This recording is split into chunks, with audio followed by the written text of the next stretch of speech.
Ja sitten jännittävän kisan kimppuun. Siinä on mitalistit kaikki viime kesältä nyt paikalla. Kultaa otti Iida Hukko, hopeaa Jenna Laukkanen, pronssia Jenna Pulkkinen.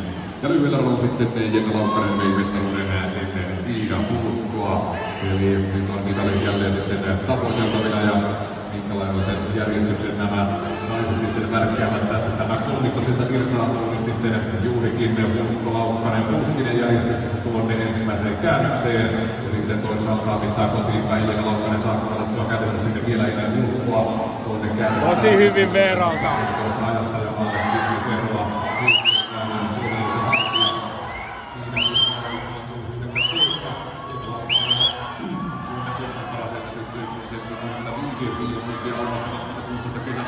Sitten tullaan pian viimeiselle 15 metrille Laukkanen, kun sieltä nousee. Aitaa nousta eilisen 8 rintauinen. Paitohapot on palautettu hyvin sinne minne ne kuuluukin. Ja Laukkanen tulee vielä, Pulkkinenkin nousee. Onko Laukkanen